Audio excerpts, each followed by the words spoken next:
लिखा है कि जिन लोगों के घर में भगवान शंकर के शिवलिंग नहीं है उनकी पूजा निरर्थक है, उन्हें अपनी पूजा का कोई भी फल प्राप्त नहीं हो रहा है। ऐसा शिव महापुराण के विद्वेश्वर संहिता के 21 नंबर के अध्याय में श्लोक नंबर 4 में ये बात लिखी है। यदि मेरी बात को कोई काट के बता सके तो बताए, यदि गलत है तो। जिसके घर में शिव की पूजा नहीं है उसको संपूर्ण देवी देवताओं का पूजन करने का कोई भी फल नहीं मिलता। ऐसा सूत शौनक ऋषियों के बीच में संवाद, ब्रह्मा नारद जी के बीच में संवाद चल रहा है, और नंदीश्वर और कार्तिकेय के बीच में ये संवाद चल रहा है, और मेरे और आपके बीच में ये संवाद चल रहा है। तो वर्णन है अकृता पार्थवम लिंगम योनि देवम प्रपूज्येत। जो शिवलिंग पूजा का विधान सुनिए, जिसके करने से प्राणी कृतकृत हो जाता है।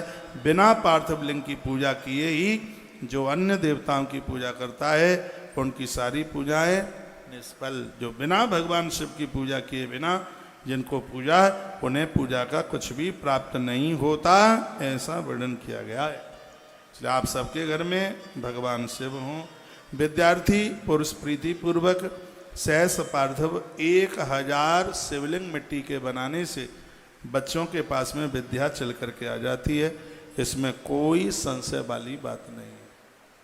1000 सावन का महीना है, बच्चों से 1000 मिट्टी के शिवलिंग बनाकर उनका पूजन करा के जल में उसको प्रवाहित कर दिया जावे तो इससे विद्या की प्राप्ति होती है, इससे विद्या प्राप्त होती है। वर्णन किया गया है धन की इच्छा चाहने वाले लोगों को पूरे सावन के महीने में 500 शिवलिंग पर डे बनाने चाहिए, एक परात में आ जाए पूरा का पूरा। आप देखो आपका कारोबार चलेगा नहीं, दौड़ेगा, आपकी नौकरी में प्रमोशन होगा, आपके घर में हर प्रकार से बरकत होगी।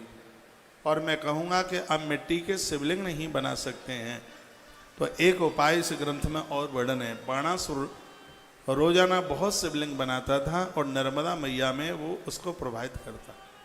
एक दिन शंकर जी इतने प्रसन्न हो गए कि नर्मदा के किनारे पर प्रकट हो गए और बाणासुर को कहा कि वरदान मांग क्या चाहिए।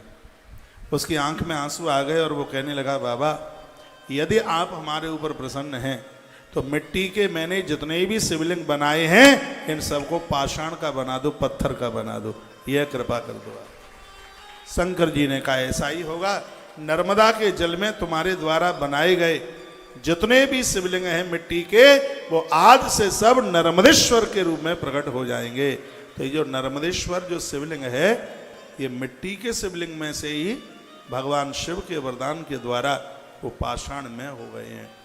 और जो नर्मदेश्वर भगवान का नित्य पूजन करते हैं उन्हें पार्थिव पूजा का ही फल प्राप्त होता है।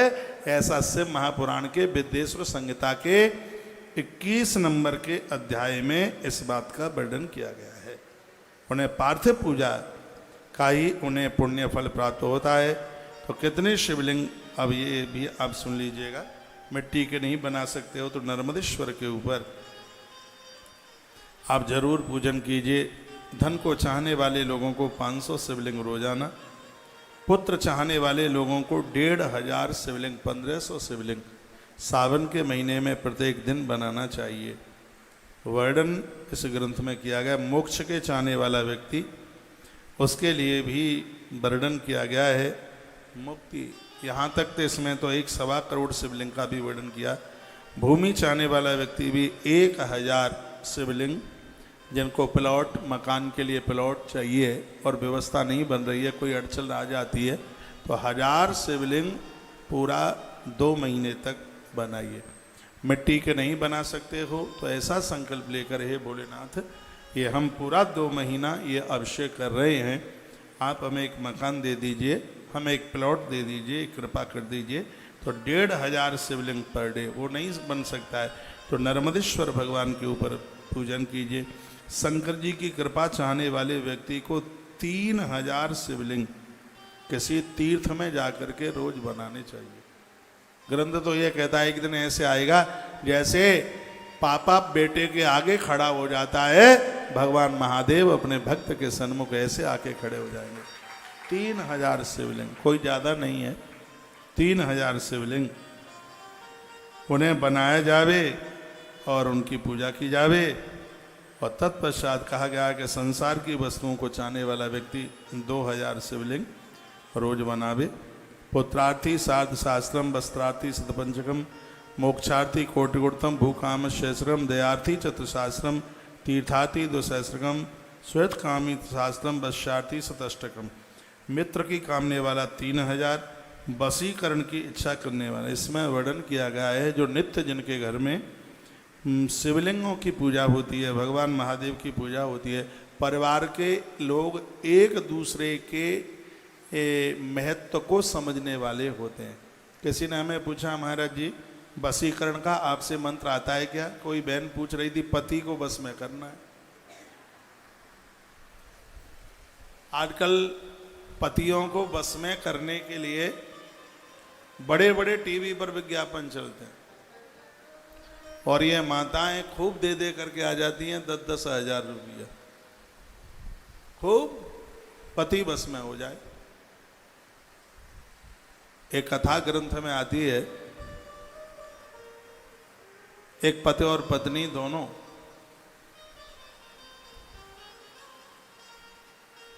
पति किसी पराई नारी के साथ संबंध बनाए हुए था, तो स्त्री वो बड़ी दुखी थी। उसने अपनी किसी सहेली का साथ किया तो उसने कहा, यहाँ से 10 कोस दूर एक सन्यासिनी रहती है, वो एक ऐसी दवाई देती है जिससे पति बस में हो जाता है।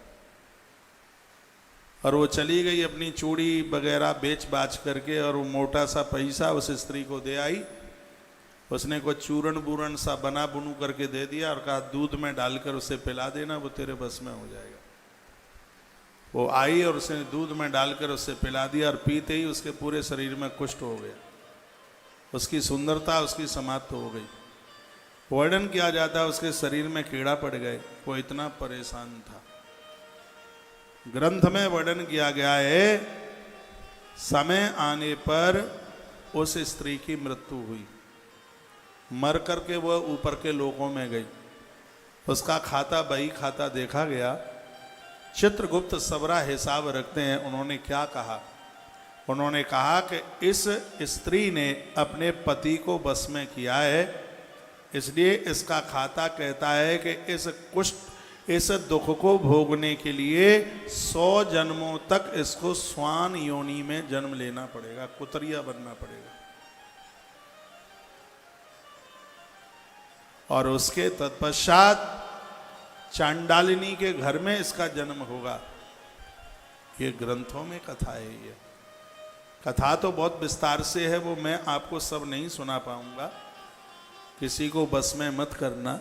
हाँ, यदि बस में आपको करना ही है तो एक छोटा सा मंत्र मैं भी दिए देता हूं आपको।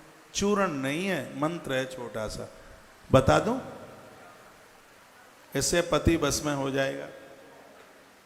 और इस मंत्र को सुनकर आप तालियां जरूर बजाओगी, मुझे पता है। वो मंत्र ये है कि बसीकरण एक मंत्र है, तज दे बचन कठोर। जो तुम्हारी वाणी में कठोरपन है उसको त्याग दो, वाणी को सहज कर लो, पति तो बस में होगा ही, पूरी दुनिया बस में हो जाएगी, भगवान बस में। कठोरपना को त्याग दीजिए। क्या दुनिया को बस में करना है? स्त्री और पुरुष, ये पुरुष लोग भी दाढ़ी मूंछ वाले, ये भी कम नहीं पड़ते। ये भी घर में आते हैं तो गालियां देते देते, बच्चे तो घुस जाते हैं कमरे, मम्मी मम्मी यमराज आया। जीवन जीने का ढंग थोड़ा सा अपने आप का परिवर्तन कर लीजिए, आनंद हो जाएगा। जैसे ग्रंथ में दारिद्र्य पंच शास्त्र आयुतम सर्व कामदम, मिट्टी के 5000 शिवलिंग जिसने बना लिए हैं उसके जीवन की दरिद्रता खत्म हो जाएगी। चौराद संगठे के हम पार्थिवानाम सतद्वयम, 200 शिवलिंग रोज बना करके जिसने 1 महीने महादेव की पूजा कर ली है, उसके घर में कभी चोरी डकैती नहीं हो सकती, उसके घर के कभी ताले नहीं टूट सकते। शिव महापुराण इसके लिए गवाही है महाराज, प्रमाणित ग्रंथ है। 200 शिवलिंग पूरा महीना, उसके घर में चोरी नहीं होगी, डकैती नहीं होगी, उसके घर का सामान नहीं लुटेगा। यह भगवान शंकर के पूजा का क्या क्रम है, आनंद कर दिया। न लिंगाराधनाद्यात् पुण्यम वेद चतुष्टय लिखा है चारों वेदों में एक भी वेद ऐसा नहीं है जिसमें शिवलिंग पूजा की बात ना कही गई। चारों वेदों में चतुर्थ वेद में शिवलिंग पूजा की बात कही गई। हमें कोई परसों के दिन मैसेज कर रहा था कि लिखा है जो पत्थर के शिवलिंग पूजेगा, मिट्टी के शिवलिंग पूजेगा और ये पूजेगा शंकर की पूजा, देव प्रतिमाओं की पूजा करेगा, वो घोर नरक में जाएगा। और शिव महापुराण का उसमें कोई अध्याय, हमने कहा इसके 14 श्लोक हैं, पूरे पढ़ो, उसमें पूरा पढ़ो तब बात का पता लगेगा। बेधर्मियों ने हमारे ग्रंथों के साथ में बहुत ज़्यादा छेड़छाड़ करी है। जब तक आप पूरा चैप्टर नहीं पढ़ेंगे तब तक वो बात बिल्कुल समझ में नहीं आएगी। और इस सावन के महीने में हमें महादेव से दूर करने के लिए बदमाश लोग बड़े उल्टे पुल्टे मैसेज भेजते रहते हैं। हम जैसे लोग आपको कभी कंफ्यूज नहीं करेंगे। सीधी सी बात है, राम जी ने शंकर जी को पूजा, शिवलिंग की पूजा करी तो क्या राम नरक में गए हैं? कृष्ण ने गोपेश्वर का पूजन किया, महादेव की पूजा करी तो क्या भगवान श्री कृष्ण नरक में गए? 8 दिन से इतना मैसेज जा रहा है और उसमें यह है कि जो इन देव प्रतिमाओं को, शिवलिंग को, मिट्टी का शिवलिंग, धातुओं का शिवलिंग और इनको पूजेगा उन्हें घोर नरक का उन्हें वास मिलेगा। मेरे भी मोबाइल में आया है, ये आया है, क्या लिखा है इसमें मैं सुनाई दूँ आपको, फिर चलूँ आगे, क्योंकि मैं तो बात वही बोलता हूँ जो घटना घटी है। बोलिए भक्त वत्सल भगवान की जय हो, श्री हनुमान जी महाराज की जय हो, आज के आनंद की जय हो। थोड़ा ध्यान कर लूँ ये किसने भेजा है, देखो क्या लिखा है इसमें। अब लोग समाधान तो फिर मांगते ही हैं जब ये सब ऊट पटांग बातें ये लोग लिख करके भेज देते हैं।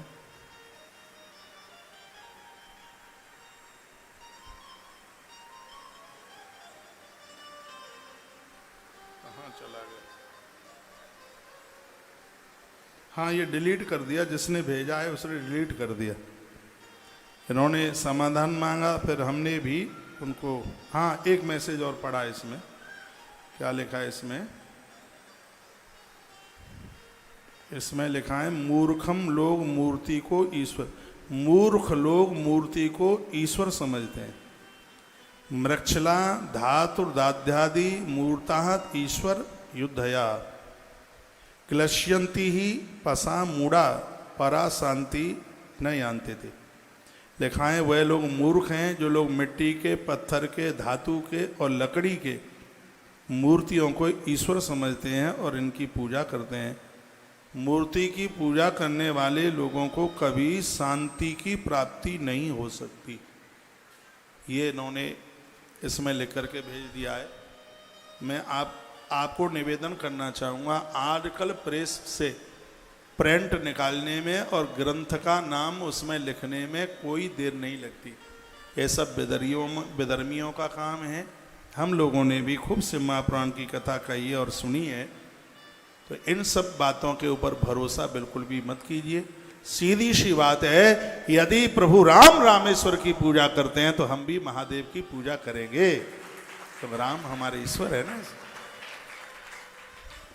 जल में तीर्थ वह मिट्टी, देखा है क्या लिखा है, जल में तीर्थ में ये देवता, मिट्टी के बनाए गए देवता, ये कभी ईश्वर नहीं हो सकते। न यामा तीर्थानी न देवा मृक्षला में, जो मिट्टी का है, पत्थर का है, वो काय का देवता हो सकता है। ये भी याद रखिएगा, ये बनावटी बात नहीं है, प्रमाणित बात है। राजस्थान की मेड़ता की मीरा जिस समय वो द्वारका की यात्रा के लिए गई थी, समुद्र में बीच टापू पर बनी हुई श्री द्वारका, जिसकी आकृति शंख जैसी है, बिल्कुल बिल्कुल शंख नुमा है वो द्वारका, जिसे भेंट द्वारका कहते हैं। और मीराबाई जिस समय नृत्य कर रही थी और उसके मुख से एक शब्द ऐसा निकला था जिसमें प्रतिमा द्रवीभूत हो गई, और वो शब्द ये था, मेरो तो गिरधर गोपाल दूसरो ना कोई। जिस समय मीरा के मुख से बात निकली, पत्थर की प्रतिमा में से भुजाएं निकल करके आगे आईं उन भुजाओं ने मीरा को उठाया, अपने अंक में भरा।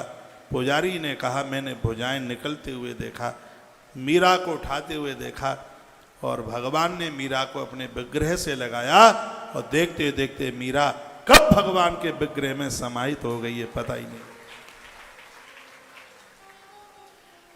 तो हमें अपनी श्रद्धा से कमजोर करने में ये उत्पाती लोग कमी नहीं छोड़ते। सीधी सी बात है, यदि हमारे राम कृष्ण ने महादेव को पूजा है, देव प्रतिमाओं को पूजा है, तो हम क्यों ना पूजें। एक तरफ लिखा है कि इसमें ये किसी ने लिख करके भेजा है कि ये प्रतिमाओं को पूजोगे वो मूर्ख होंगे, उनका कल्याण होगा, उन्हें नरक मिलेगा।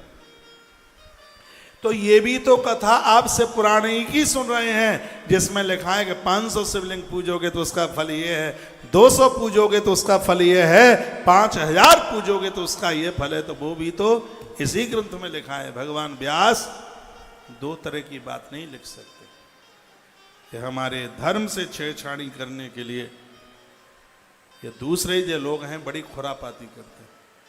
आजकल तो बड़ा एक बवंडर चल रहा है कि रामायण में से ये निकाल दो, ये निकाल दो। वो टीवी पर आप भी सुनते रहे होंगे। ऐसा लगता है कि ये लोग तो तुलसीदास के कक्का हैं विद्वता में, तुलसीदास जी से बिलंदा ऊपर है।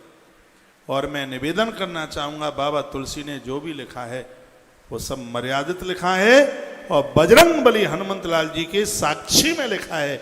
जितनी चौपाई लिखी है बजरंग बली सामने बैठे हुए, हनुमान जी की साक्षी में सब कुछ लिखा गया है, और महादेव की प्रेरणा से लिखा गया है।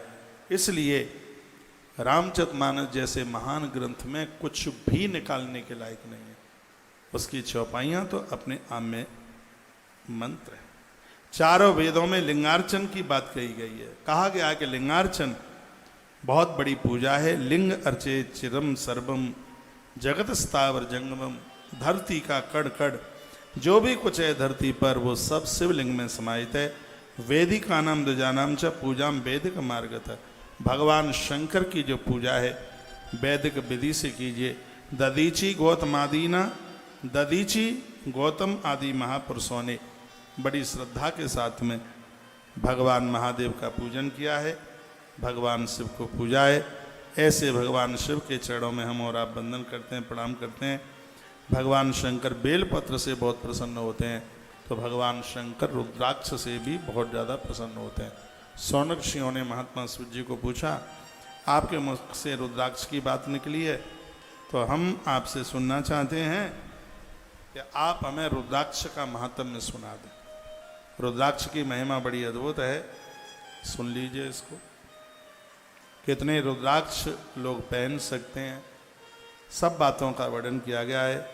शिव भवानी को रुद्राक्ष की महिमा सुना दी। पार्वती ने पूछा था रुद्राक्ष के बारे में, तो सबसे पहले तो मैं रुद्राक्ष की उत्पत्ति आपको बता दूं। भगवान शंकर समाधि में थे, लंबे समय तक समाधि में रहे। तो जब उनकी आंखें खुली तो भजनानंदियों को देख करके प्रसन्न हुए, अपराधियों को देख करके दुखित हुए। तो उनकी दोनों आंखों में से आंसू निकले, बाईं आंख में से आंसू निकले। उससे बैतरणी नाम की नदी बनके तैयार हो गई। जो लोग शराब पीते हैं, उल्टा पुल्टा काम करते हैं, उनको बैतरणी नाम की नदी में फेंक दिया जाता है। उस बैतरणी से पार होने के लिए गौदान की जरूरत पड़ती है। बैतरणी नदी बहुत लंबाई चौड़ाई है उसकी। गौ माता अपनी पूंछ का सहारा दे करके बैतरणी से पार कर देती है।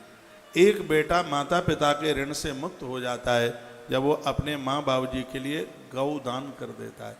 जीवन में बहुत दानों का वर्णन किया गया है, लेकिन बैतरणी नदी से पार होने के लिए एक ही दान है, जिसका नाम है गौदान।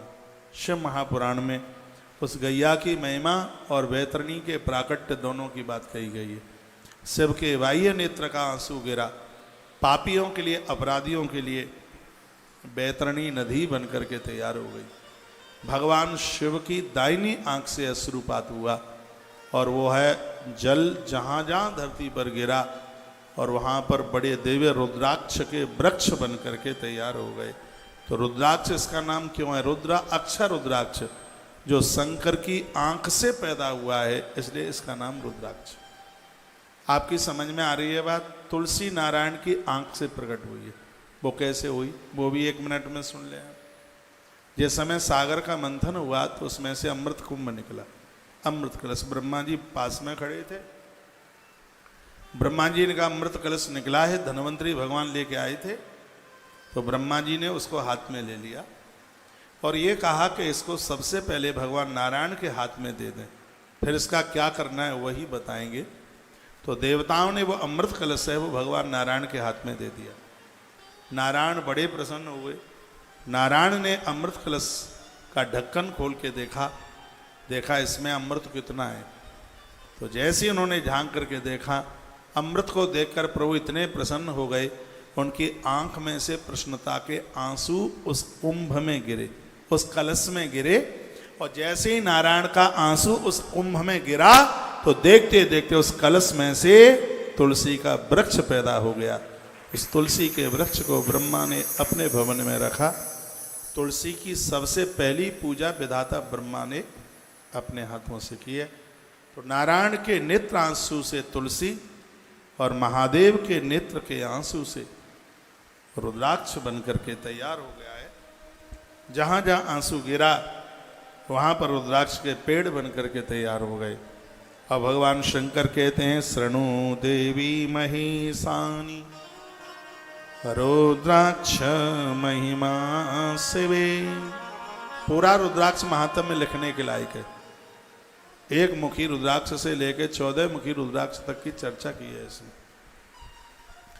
14 मुखी से ऊपर के रुद्राक्ष हैं वो मशीन के द्वारा बनाए गए हैं, क्योंकि ग्रंथ में 14 मुखी रुद्राक्ष तक की ही वर्णनता है, इसके ऊपर नहीं है। लेकिन आज के समय में बाजार में 27 मुखी तक रुद्राक्ष मिल रहे हैं, जिसका ग्रंथ में कहीं कोई वर्णन नहीं है। कारोबार है, बहुत बड़ा कारोबार चल। शंख का बड़ा कारोबार, बड़ी बड़ी फैक्ट्रियां लगी। असली शंख की पहचान है, शंख को आप नीचे दबा दीजिए, ऊपर उसके ऊपर चावल भरी है, चावल शंख को दबा नहीं पाएगा, शंख उछल करके ऊपर आ जाएगा। आज मशीनों के द्वारा खूब निर्माण हो रहा है, धड़ल्ले से हो रहा है। रुद्राक्ष भी खूब 2-2 हजार रुपया में 1 मुखी रुद्राक्ष बहुत मिलता है बाजार में। वो काजू जैसा है, ऐसे इस तरीके का, आधे चंद्रमा के। 1 मुखी रुद्राक्ष शंख की तरह होता है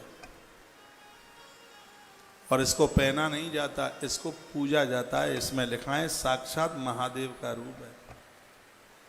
इस समय इस देश में, दुनिया में 1 मुखी रुद्राक्ष नेपाल में पशुपतिनाथ भगवान के मंदिर में है। साल में 1 बार दर्शन होता है शिव महारात्रि के समय पर। आइए हम कुछ ये रुद्राक्ष का विज्ञान है इसे सुने लेते हैं। कथयामी तब प्रीता भक्तानाम हित काम्या। हे देवी, ये रुद्राक्ष की जो महिमा है वो भक्तों का हित करेगी और भक्तों की कामनाओं की पूर्ति करेगी। ये कथा, ये महिमा, ये महात्म्य, ये इतना अद्भुत है। भगवान भोलेनाथ स्वयं अपने मुंह से बता रहे हैं। भूमौ गूढ़ावा चक्रे रुद्राक्षा शिववल्लभाम मथुराया अयोध्यायां लंकायां मलये तथा सहद्रादोच तथा काश्याम देशे सुने सुबा तथा। वर्णन किया गया है मथुरा में, अयोध्या में, लंका, काशी, हरिद्वार, इन जगहों पर रुद्राक्ष का जन्म हुआ। विदेश में इंडोनेशिया जैसी जगह पर रुद्राक्ष की पैदावार ऐसे है जैसे अपने यहाँ आलू और चावल की पैदावार, वहाँ पर इतना रुद्राक्ष होता है। श्वेत रक्ता पीत कृष्णा, वर्णन किया गया है कि रुद्राक्ष की भी 4 जातियाँ हैं। ब्राह्मणा, क्षत्रिया, वैश्या, शूद्रा, जाता, ममाज्ञेया। 4 वर्ण के रुद्राक्ष हैं। ब्राह्मण वर्ण, क्षत्रिय, वैश्य और कनिष्ठ, 4 वर्ण के रुद्राक्ष हैं। जो रुद्राक्ष सफेद रंग का है वो ब्राह्मण वर्ण का है। जिस रुद्राक्ष का रंग हल्का सा लाल है वो क्षत्रिय वर्ण का है। जिस रुद्राक्ष का रंग थोड़ा पीला सा है वो वैश्य वर्ण का है। और जिस रुद्राक्ष का रंग सांवला है वो कनिष्ठ वर्ण का है। बड़ी अच्छी बात कही है, विद्या प्राप्ति के लिए ब्राह्मण वर्ण का रुद्राक्ष चाहिए, राज सत्ता के लिए क्षत्रिय वर्ण का रुद्राक्ष चाहिए, देश की सेवा के लिए फौजी लोगों के लिए, सिपाही लोगों के लिए लाल रंग का रुद्राक्ष चाहिए, व्यापार वाणिज्य के लिए पीले रंग का रुद्राक्ष चाहिए, माता पिता और समाज की सेवा करने के लिए सांवले रंग का रुद्राक्ष चाहिए। तो जो श्वेत रंग का रुद्राक्ष है यह आपको विद्वान बना देगा, और लाल रंग का रुद्राक्ष है यह आपको बलवान बना देगा, और पीले रंग का रुद्राक्ष है यह आपको धनवान बना देगा, और जो सांवले रंग का जो रुद्राक्ष है ये आपको भगवान का परम भक्त बना देगा, ईश्वर का भक्त बना देगा। तालियां तो बड़ी ऐसे मरी मराई बज रही हैं कि हाथ पर मेहंदी लगा के आए हो गए।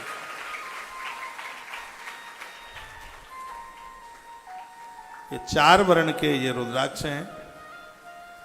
यथा यथा लघु स्यादा वै तथा अधिकम फलम प्रदम। रुद्राक्ष जितना छोटे से छोटा होगा उतना ही उसका फल ज्यादा होगा। मोटा रुद्राक्ष है वो सस्ता आता है, और जितना छोटे से छोटा है 0 नंबर का जो रुद्राक्ष है वो सबसे कॉस्टली है, कई हजारों की संख्या में। रुद्राक्ष तो इतना महंगा है, एक एक रुद्राक्ष का दाना 20-20 हजार रुपए का है, एक दाना रुद्राक्ष। एक 14 मुखी रुद्राक्ष है, 2019 में 10,500 रुपए का था, अब तो पता नहीं है मुझे, किसी को लेके दिया था 10,500 रुपए का एक दाना। हम यहां से 7 मुखी रुद्राक्ष देते हैं, है यहाँ है? उसकी महिमा अभी सुनेंगे आप। 7 मुखी रुद्राक्ष घोर गरीबी का नाश करता है, घर में धन की बरकत करता है, ये 7 मुखी रुद्राक्ष है। ये जयपुर में लेव पर पास हुआ है, ये इसकी रिपोर्ट लगी है। ये 100% ओरिजिनल है, असली है। गूगल पर इसका रेट देखोगे, इसका रेट 2400 से 2500, 2,500 का एक दाना। 7 मुखी रुद्राक्ष लेव में पास है, 100% है, शुद्ध है, लेव की रिपोर्ट लगी है इसके ऊपर। रुद्राक्ष का विज्ञान बड़ा अद्भुत है। यथा यथा लघु स्याद वै तथा अधिक फलप्रदम। रुद्राक्ष जितना छोटा होगा उतना ही उसका प्रभाव ज्यादा होगा। एक ही कदफलम प्रोक्तम दशाश्वेरधिकम वर्णन रुद्राक्ष धारणम प्रोक्तम पाप नाशन हेतवे। रुद्राक्ष धारण करके पाप नाश ना हो ऐसा हो ही नहीं सकता, ये भगवान शंकर गारंटी के साथ बोलते हैं। रुद्राक्ष धारणम प्रोक्तम पाप नाशन हेतवे। भोलेनाथ कहते हैं पार्वती, लोगों के पापों को समाप्त करने के लिए ही मैंने रुद्राक्ष को पैदा किया। आप सनातनी हैं, रुद्राक्ष और तुलसी दोनों पहनी है, दोनों को एक संग पहनने का विधान है। हम पहने हैं दोनों, तुलसी भी पहने हैं, रुद्राक्ष भी पहने हैं। तस्मांच धारणियो वै सर्वार्थ साधनो दुर्लभम। रुद्राक्ष धारण करने वाला व्यक्ति जो सोचता है वही पूरा हो जाता है, बस उसके नियमों का पालन होना चाहिए। रुद्राक्ष धारण करने वाला व्यक्ति ऐसी चीजें कभी नहीं खाता जिसका भोग भगवान को न लगे। रुद्राक्ष धारण तुलसी धारण करने वाला व्यक्ति शराब नहीं पीता, मांस मीट नहीं खाता, यहाँ तक कि लहसुन और प्याज का भी वो परहेज करता है। इस नियम के साथ में यदि रुद्राक्ष धारण कर लिया तो शंकर जी क्या कहते हैं? रुद्राक्ष धारणम प्रोक्तम महापातकनाशनम।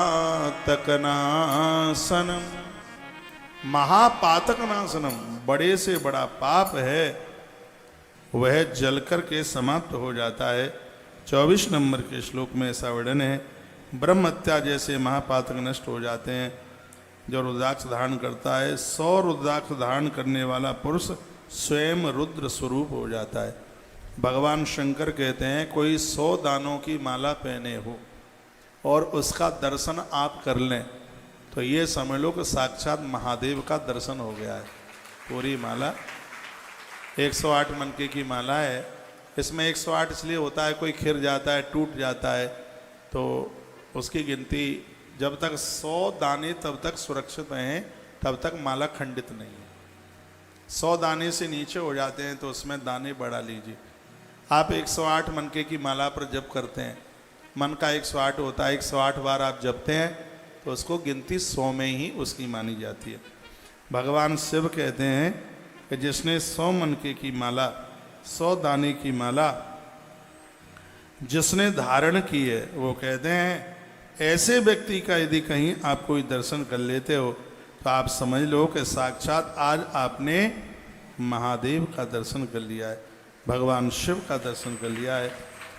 भैया इतनी बड़ी महिमा रुद्राक्ष की बताई गई है। कहा गया 11 शतानि धृत्ताय फलमाप्यते तत्फलम शक्यते नैव भक्तुम वर्षशतैरपि। रुद्राक्ष धारण करने वाले पुरुष की महिमा का वर्णन 100 साल तक किया जावे तो भी पूरा नहीं हो सकता, इतनी बड़ी महिमा है। पूरे शरीर में रुद्राक्ष धारण कहाँ पर कितना रुद्राक्ष धारण करें वो बताया। भजनानंदियों के लिए तो कहा गया है कि उनका जनेऊ भी रुद्राक्ष का होना चाहिए। रुद्राक्षेण जपन मंत्रम पुण्यम कोटि गुणम भवेत 10 कोटि गुणम पुण्यम धारणा लभते नर। ये शब्द लिखने के लायक है। पहले तो मैं श्लोक संख्या आपको बता दूं। श्री शिव महापुराण विद्येश्वर संहिता अध्याय नंबर 25 और श्लोक नंबर 58, इसमें लिखा है कि आप रुद्राक्ष की माला पर, रुद्राक्ष की माला पहन करके रुद्राक्ष की माला से जप करते हो तब आपके जप का फल 10 करोड़ गुना तत्काल हो रहा है। 10 करोड़ गुना। चाहे आप स्त्री हैं चाहे आप पुरुष हैं, आप भगवान की जो पूजा है वो तुलसी और रुद्राक्ष पहन करके ही आप कीजिएगा तो आपकी की गई पूजा, आपका किया गया जप 10 करोड़ गुना बढ़ेगा। बहुत लोगों को बिना माला जप करने का अभ्यास होता, कहते हैं हम करमाला कर रहे हैं। अरे आलसियों, काय की करमाला कर रहे, काय का करमाला है? माला है नहीं आपके पास, आपको जूड़ी आती है, माला पकड़ने का अभ्यास नहीं है, माला पकड़ते नहीं है। माला के ऊपर ही जप कीजिएगा। मेरी बात मत मानो, इस ग्रंथ की तो मान लो।